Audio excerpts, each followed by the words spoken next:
All right, so let's make a formal introduction for our listener. Good afternoon, Sonia. My name is Claudio, and this is my friend Christian from Santiago, Chile, from the studios in Fairfax City. We're very humble and grateful that Sonia Christina accepted our invitation to the show. Sonia and Christian, welcome to the show. Thank you. Thank you for inviting me. Nice to meet you both. Same here.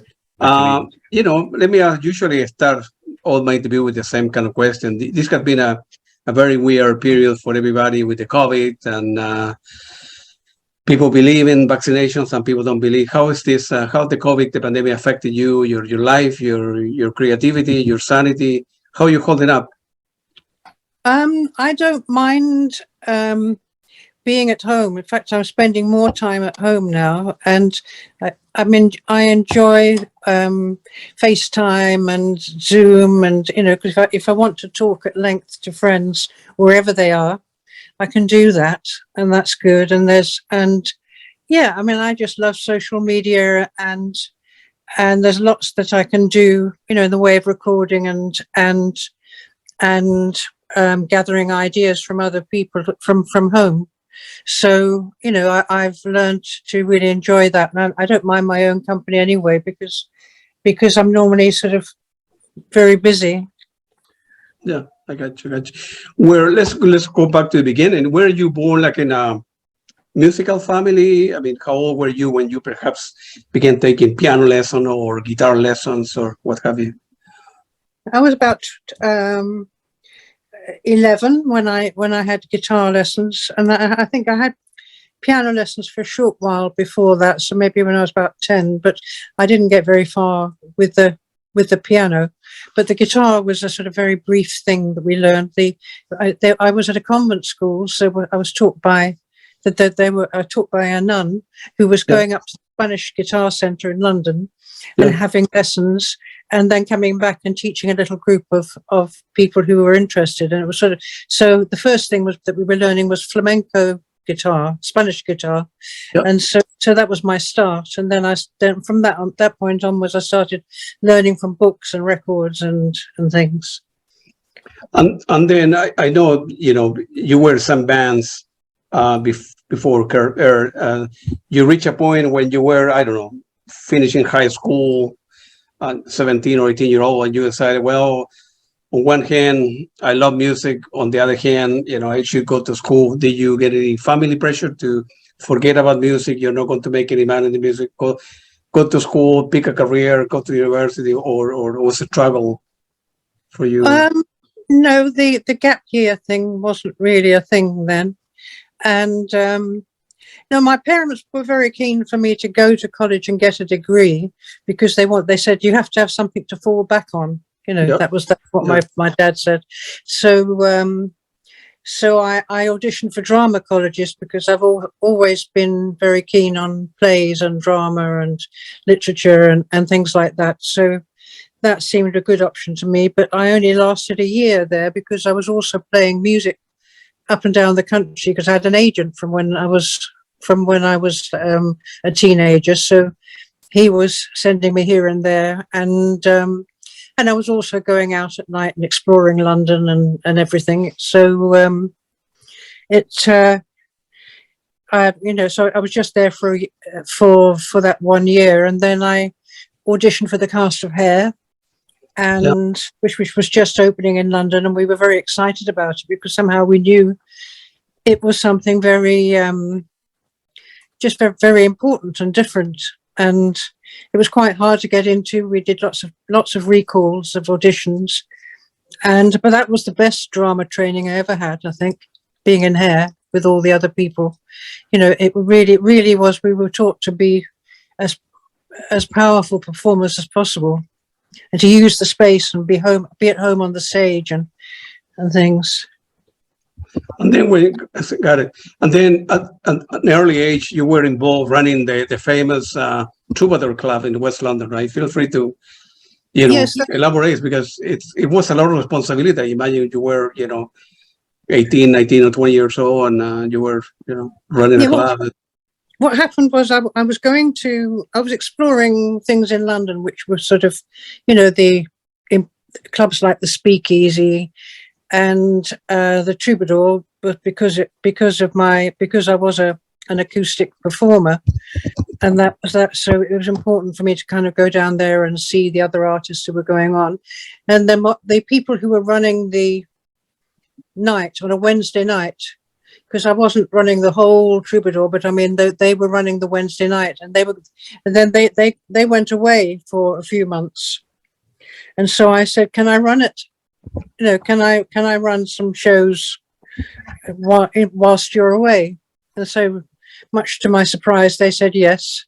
You know, and so I put on a kind of psychedelic folk club with people playing bongos and saying poetry, and you know, and some of my more well-known people like Dave Cousins and Al Stewart came down and played, and people from Renaissance as well. I mean, they came and just did something from the floor as well, and I sang a song or two every night.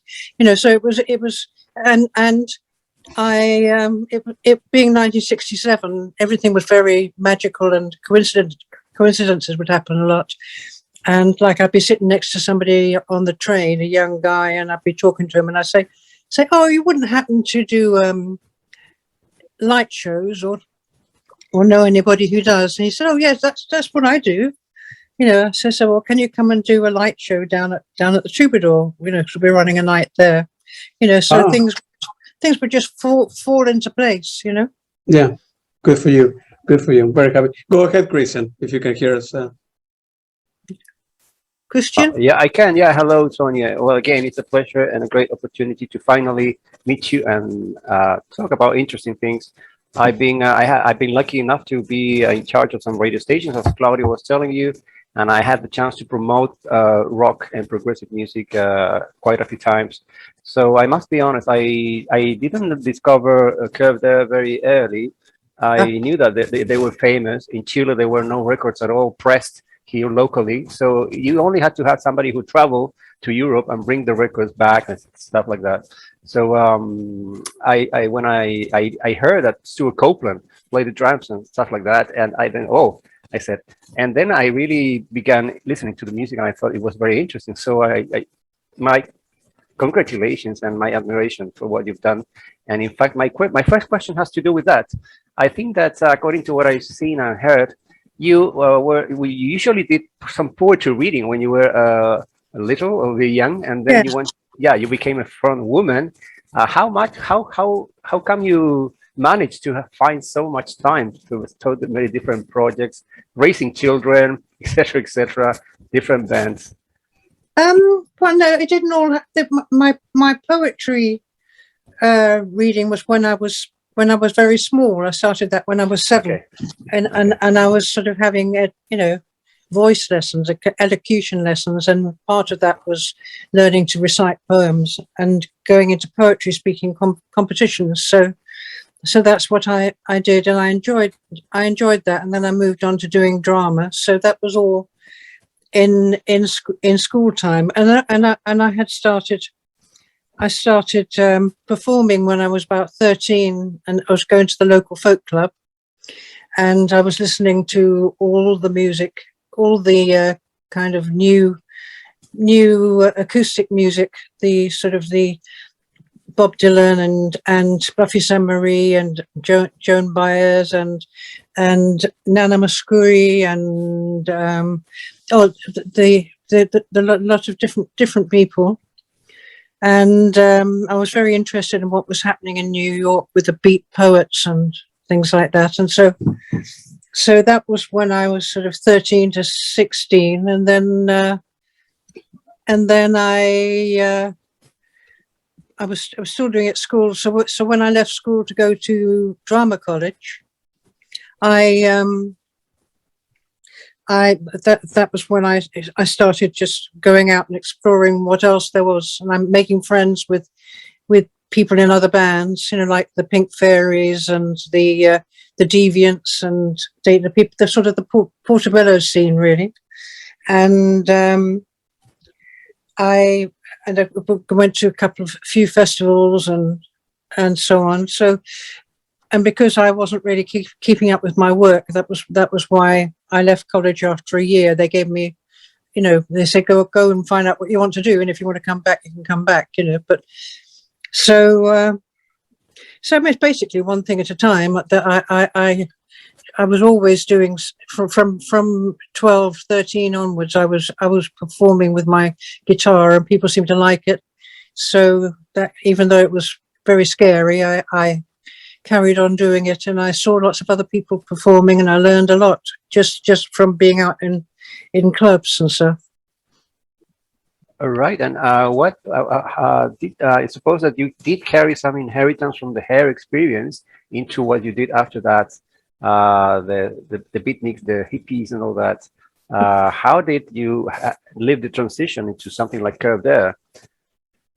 Well, I was in hair for 2.5 years, and then and I had all my kind of underground members of the underground community who were my friends, and then it just my manager said this band is looking for a lead singer, and their manager has seen you in hair and wondered if you'd like to join. So I just went down and auditioned for them, and I just thought they didn't have songs as such. They just had musical pieces, but it was so, because they'd been to music college, it was just beautifully arranged. I suppose that's the thing. It was proper music, and with rock influences as well. But Francis, our keyboard player, I mean, he loved Jimi Hendrix, so his guitar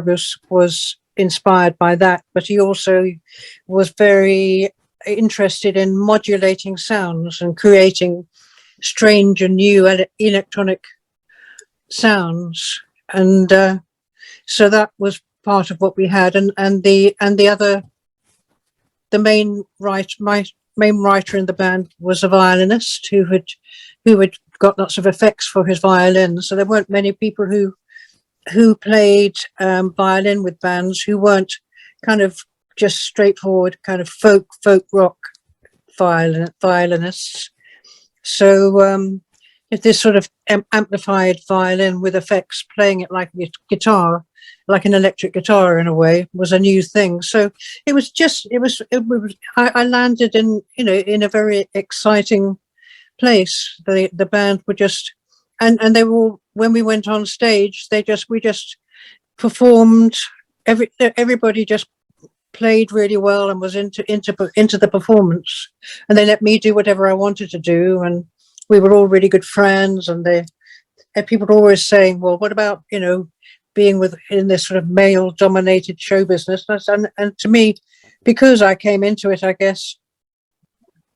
Yeah, in fact, I was going to mention that. Yeah, I don't know how aware were you of the importance of becoming a female front singer in those days. You just mentioned Joan Baez and on the others, but I think that there wasn't the women's power days, were they? Maybe it was difficult for you to find a place in the scene, or I don't know how it happened really. No, it just happened. Because I'd been playing, for 5-7 years already, playing around the country and traveling by myself. When I was a bit older, I traveled a bit further afield, and people were always very, very welcoming, and I didn't have anything. I think it was it being a sort of being a bit bohemian. I'm not sort of dressed up very sexy and things like that. At that point, it was just a different sort of thing. So, and it was a great time to be a girl, to be a woman. Well, I must mention that, Sonia, that I'm a big fan of Francis Monkman, and I know Daryl Wei's discography, at least partially. I, in fact, had the chance to play some of his 90s albums, like Paper Drawings, and I know his violin concerto and all that. He was very revolutionary. And so has been Francis Monkman, who I think I first heard in Sky, the band Sky. So I don't know how different and you were also working during some time with Eddie Jobson. So I suppose that everyone contributed their own way. Did you get any special different colors from one to the other? And how did the sound of the band evolve from the very first album?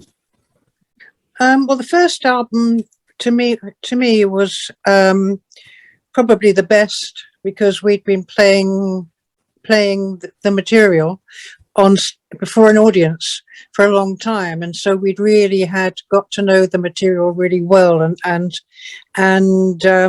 were very confident because we've been getting very good responses to the music. So when we went into the studio, we just recorded, as we had played on the stage. So and then the second album was, because when you, in those days, probably maybe today as well, I mean, if once you were in a professional band, you had agents, you had managers or whatever, and a tour was booked, and so you went out on the road and you kind of traveled and maybe went home and maybe you didn't, and then you recorded the music that you've been playing. That's a good start. But then when it comes to do the second album, then the second album has to be written all of a sudden, because nobody really writes when they're on the road. Well, they didn't then, because everything is, it's very tiring traveling, and particularly if you're traveling in America and things like that. It's lots of airplanes and things. So so you're either touring or writing or recording, and there isn't sort of a lot of time for new material to develop. But there's no time for new material to develop before you record it. So for that reason, the second album, even though we had fun in the studio recording the second album, and Phantasmagoria, I thought had some good tracks on, but Daryl's style was very different from Francis's style. And Francis was now writing most of his own lyrics, which was fine, because I really I enjoyed singing his lyrics. There's not, I don't normally enjoy singing. I don't like singing some of Daryl's lyrics so much, but he did write. Jumbo is a lovely song, and but mostly I wrote my own lyrics for Daryl's songs.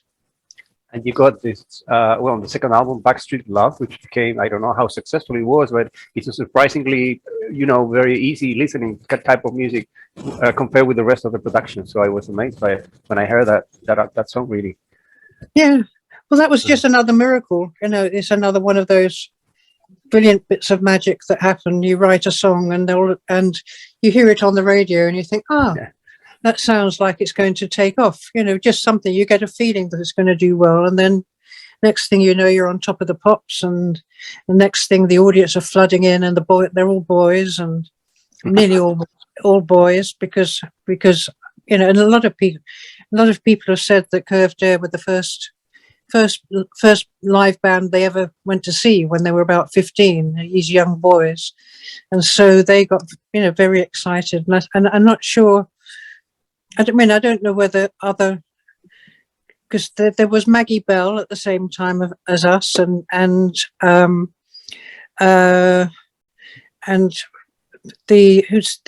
other one, Pearl's a singer, Elkie Brooks.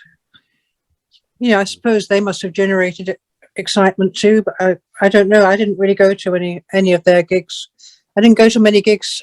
The only concerts that I'd really sort of gone to was the concerts that I performed in when I was young, and I was my favorite artist, I think, was Sandy Denny, because I worked with her several times, way down the bill a ways, but she was a big inspiration, just because she had this beautiful voice and presence, and she was very dynamic. She was a strong woman. Mm-hmm. She was indeed. Yep. All right, now it's my turn. So, you guys, we're doing well 6 albums. You were touring. You were going all over the world, or many different countries, and all of a sudden you split up in 1976. Feel free to elaborate on, why, at least to you in your term, why bands split up, or they want to go different way. You get tired of one another. You're tired of touring, tired of playing with the same musician. What's the main, at a high level, the main reason that you guys split up? Well, it's all those things. The first, Daryl and Francis and Florian left in 1973. So we just worked, and then they just had enough. Francis was, he was just he was feeling very sort of nervous and neurotic, and so he just, particularly, this was after we'd done two American tours, so they were tired of the road, and they also weren't making music together. They were doing it separately, and so they wanted to go. Usually what happens is you get some good people in the band, or you find some good people, and then they want to go off and do their own music. They don't want to be part of a commercial band, but not that we were a commercial band, but we were a band of our time. And because so people are only good, they think, well, whilst they're still young, they want to lead their own band and make their own music. And so that's, when after Daryl and Francis and Florian had left, and we got in Kirby and Eddie and Jim Russell, we they lasted a year before they wanted to go off and do their own thing. So Eddie went first because he was offered a job with Roxy Music, and so he took that, and then Kirby wanted to carry on with his old friend who'd been playing with before, so that left us sort of in a bit of a bad situation with the record company. But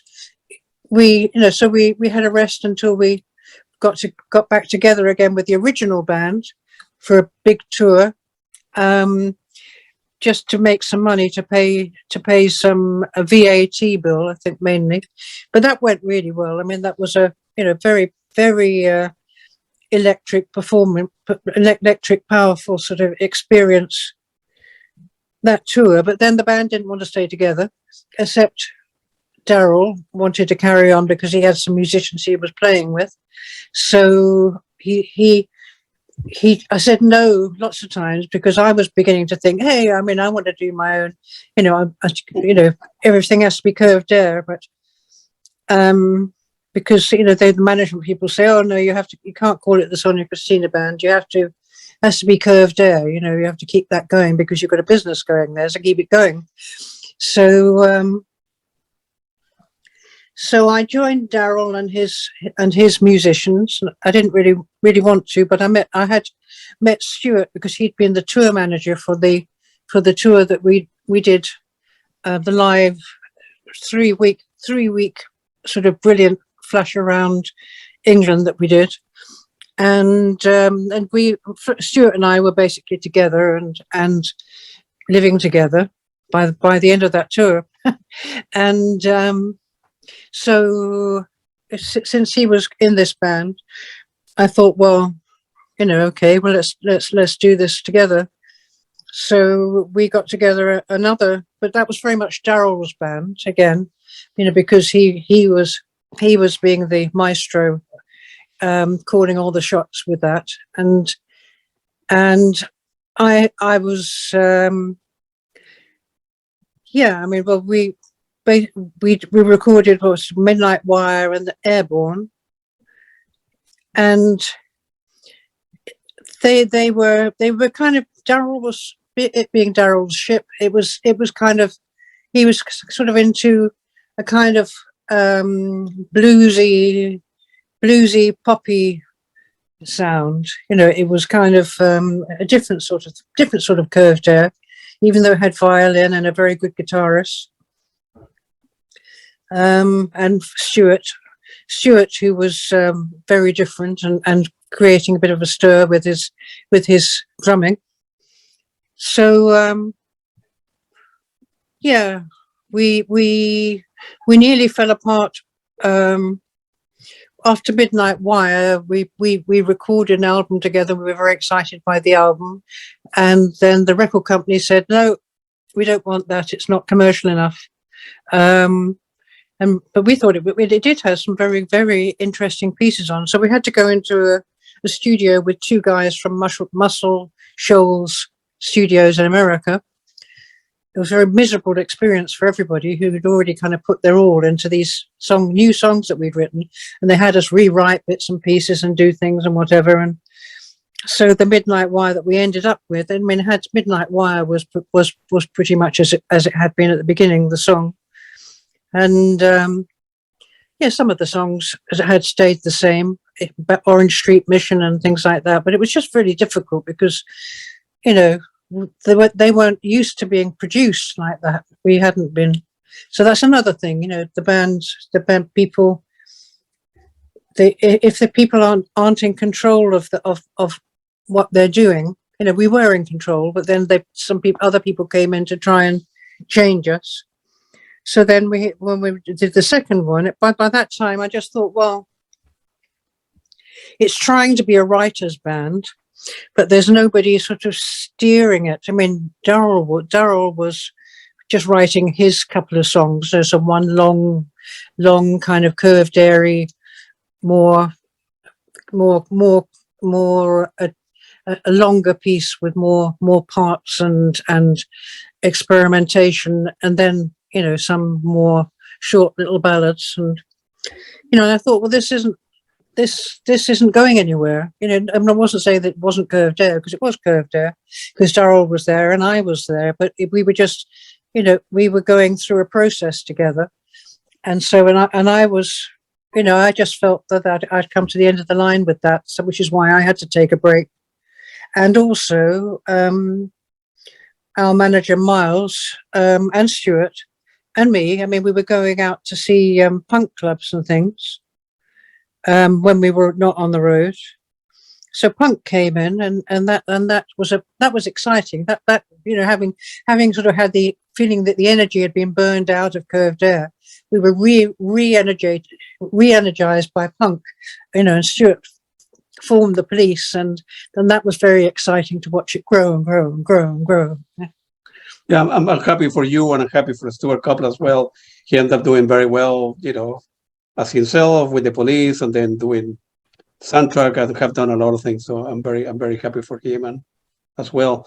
But thankfully, you know, that was 76. You did other thing, and I'm happy that, I don't know, in 1980 you decided, well, music have not gone away. I still have, you know, material to work and to release a new record, and then you did that, right? You end up releasing your solo album. So feel free to elaborate mostly the motivation, right? So in 76, you say, well, you know, I'm married to this Stuart Copeland that became very famous and very rich, I suppose, with the Police, you know, but on my own, I wanted to do certain things. So I'm glad that, you know, that you didn't give up, and you decide, well, 4 years later, you got some job, and 1980, you say, well, I want to release my own. I'm not done with music yet, so I'm feel free to elaborate. No, my acid folk era was you know, very fulfilling for me. I loved it because I was carrying on with the sort of the ethos of curved air with brilliant acoustic instrumentalists, you know, violin, cello, acoustic guitars, you know, an interesting percussionist and who also played steel drum. But the way that we worked, you know, when we did, there were always periods where they could improvise, and the music was actually very free. And so to me, it was a version of curved air, you know, but it was also, it mirrored my acoustic roots, you know, where that's why it's sort of songs from the acid folk and acoustic and psychedelic, because we played in psychedelic clubs, and we played in the Troubadour again. So the Troubadour and the psychedelic clubs, there was Club Dog in London, was a big psychedelic club, and there were psychedelic festivals, and so it hit all the buttons for me. It was all really, really exciting. I'd go to these clubs, and there would be weed drapes and light shows and things, and I felt right at home. Yeah, and then there were all these exciting traveler punk kind of hippies, and so there was a new underground for me to get acquainted with, the traveling people. Good. I'm very happy with it. And then eventually, right, I think it was 2008, you guys returned to action with a couple of albums. I think it was Reborn and Star 6. And what did the idea came from? You guys, I suppose, needed money, or you went over all the discussion, all the problem that marriages, bands go together, and you decided, well, still we get along well, we have enough material, should we go record these 2 albums again and then go on the road? Take me to the process of why you guys decided to go back together in 2008. Well, it was Daryl had been asking me about it, sort of, it was from about 2003, said, well, how about we get back together again? And so, but I was working with Marvin Ayers. By that time I was exploring ambient music. The ambient music scene was I was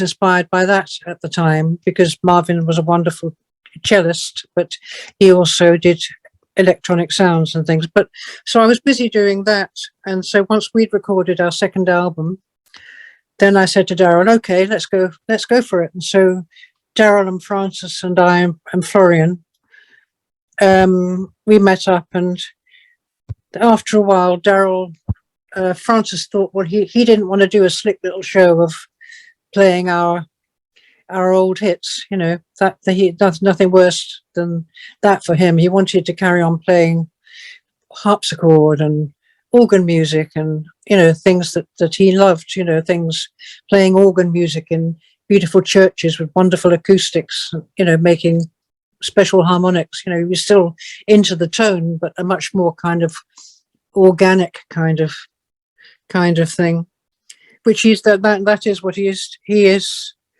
still doing. I mean, he got very disillusioned with the business, and so did Daryl, really. I mean, because when they they left the band and they carried on doing their bands and things, but it's just not easy to get to. If you've got a new band, it doesn't necessarily take off straight away. They're right. Stick to curved air, and and I was quite happy to perform our legacy, the curved air canon, so for a new audience.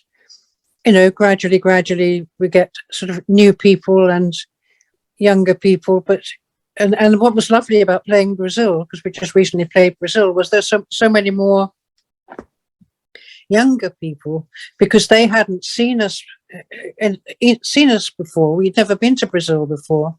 So we're in England and Europe, quite a lot of people, the older people, I mean, they grew up with curved air, and I don't think that people have in your part of the world. Yeah, and then you see many in general shows all the world. I see like a 3 layers, if you will. People in the 60s that they bring their kids that are 40, and then they bring their kids that are 20.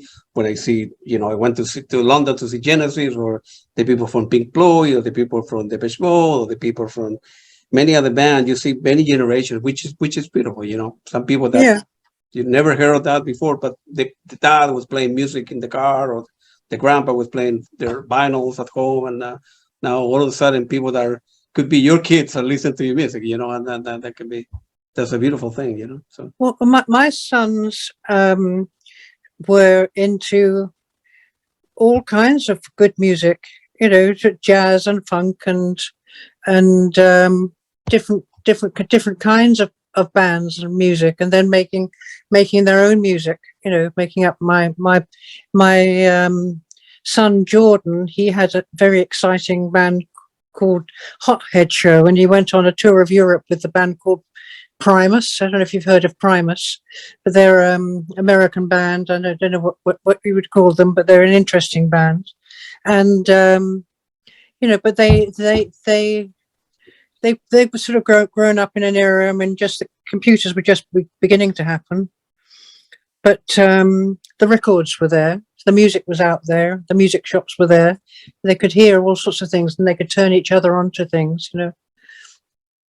Yeah. Go ahead, Christian. Thank you. I think you're muted, Christian.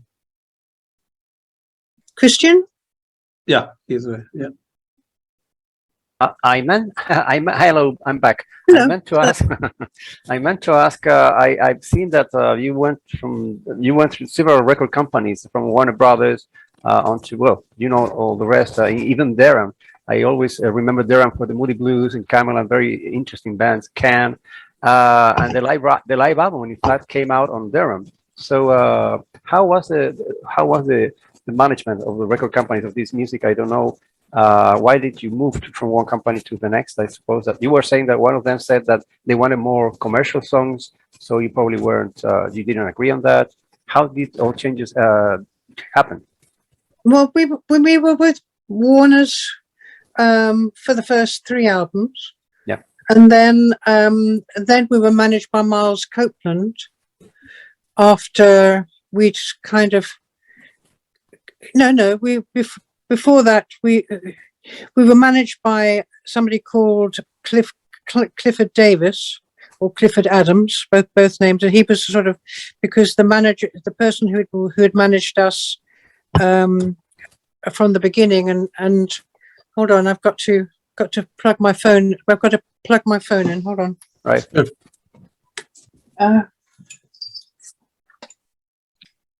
Otherwise, I'll lose you.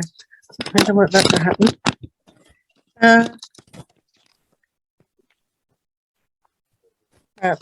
We have power.